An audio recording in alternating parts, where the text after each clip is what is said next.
एक व्यक्ति ने अपनी पोती की शादी करने के लिए माइक्रो फाइनेंस कंपनी के माध्यम से 1 लाख रुपए का लोन लिया।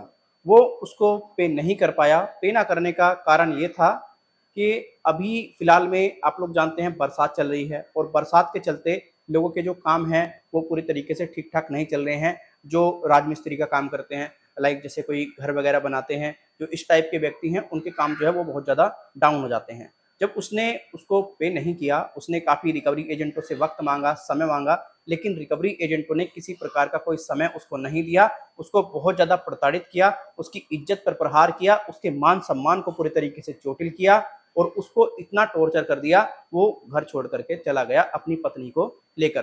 फिर पता नहीं अचानक से उसके मन में क्या बात आई, उसने जहर खा लिया और अपनी जान दे दी। क्यों दे दी? क्योंकि रिकवरी एजेंट का जो टॉर्चर था वो बहुत ज़्यादा भयानक था और उस टॉर्चर से वो परेशान हो गया बहुत ज़्यादा। यानी कि रिकवरी एजेंट ने उसकी जान ले ली। मेरे नज़रों में तो यही माना जाएगा, मैं तो यही सोचता हूँ।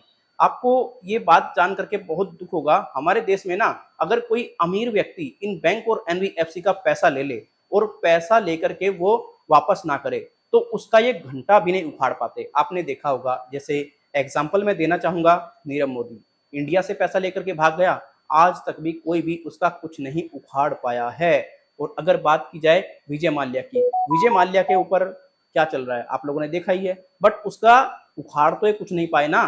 तो आप देख लीजिएगा, अरे 1 लाख रुपए का लोन था, वो तो पे कर ही देता और उसको इतना टॉर्चर करने की जरूरत क्या थी जो उसने अपनी जान दे दी। भाई व्यक्ति की प्रॉब्लम भी समझनी चाहिए, व्यक्ति के साथ में जो इशू है उसको भी समझना चाहिए कि भाई क्यों ये पैसा नहीं दे रहा है। अगर उसको समझते तो फिर आज ऐसा नहीं होता।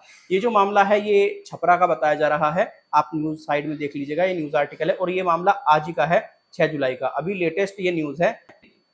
देखिए हमने ये देखा जो फेक लोन एप्लीकेशन है उनके रिकवरी एजेंट ही लोगों को बहुत ज्यादा प्रताड़ित करते हैं, लेकिन ये देख करके बहुत दुख हुआ कि माइक्रो फाइनेंस कंपनी जो समूह लोन प्रोवाइड कराती है वो भी लोगों को पूरी तरह से हरास करा रही है, वो भी ग्रामीण क्षेत्र में लोगों के साथ में गलत कर रही है। और ग्रामीण क्षेत्र के जो लोग होते हैं ना, उनमें इतनी इंफॉर्मेशन नहीं होती है। आज की डेट में चलो इंटरनेट का जमाना है, लेकिन वो इतने अप टू डेट नहीं रहते हैं जितना शहर का व्यक्ति अप टू डेट रहता है। तो आप देख लीजिएगा किस प्रकार की सिचुएशन है। भारतीय रिजर्व बैंक ऑफ इंडिया से मेरा एक ही आग्रह है, पहले तो ये जो समूह लोन प्रोवाइड कराया जाता है इस पर थोड़ा सा मतलब इंप्रूवमेंट करने की जरूरत है और इसको बेहतर करने की जरूरत है। और ये जो रिकवरी एजेंट है ना, जो लोगों के साथ में गलत कर रहे हैं, ये नहीं करना चाहिए। मैंने तो एक न्यूज और पढ़ी थी अभी कुछ महीने पहले, जिसमें कि ये बताया जा रहा था कि समूह लोन का जो एजेंट है वो लोगों के घर पे जा रहा है और घर पे जाने के बाद में दारू पीकर उनसे बात करता है, गलत तरीके से बात करता है, बदतमीजी से बात करता है और उसके डर से उस गांव के लोग जो है ना पूरे तरीके से गांव छोड़ करके चले जाते हैं और रात को ही घर में आते हैं। मैंने ऐसा कुछ पढ़ा था एक न्यूज में, मैं कोशिश करूंगा उसका अपना टेलीग्राम में डालने का। तो ये जो हो रहा है ना ये बहुत ज्यादा गलत हो रहा है। बताओ 1 लाख रुपए का व्यक्ति लोन नहीं चुकाया तो उसकी जान ले ली। अगर वो व्यक्ति पूरे तरीके से पैसा नहीं दे रहा था तो भाई उससे बातचीत करते, चीजों को समझते, भाई क्या रीजन है, बट ऐसा नहीं किया।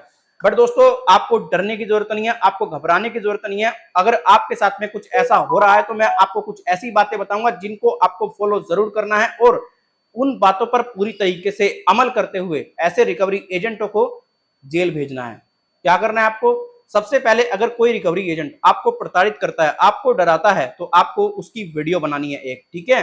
फिर उस बैंक एनबीएफसी को आपको कांटेक्ट करना है, उसको संपर्क करना है, या आप ईमेल के माध्यम से कर लें या बाय कॉल के माध्यम से कर लें या फिर किसी लेटर वगैरह के माध्यम से कर लें, लेटर लिख करके उसको दे सकते हैं। उसको बता सकते हैं कि भाई देखो आपसे हमने लोन लिया है, हम उसको पे नहीं कर पा रहे हैं, हमारी स्थिति बहुत ज्यादा गंभीर है, जो भी आपकी प्रॉब्लम है आप उसमें मेंशन कर दें। और आपका जो रिकवरी एजेंट है हमारे साथ में बदतमीजी कर रहा है और आइंदा अगर इसने बदतमीजी की तो हम इसके खिलाफ कानूनी कार्रवाई करेंगे, ठीक।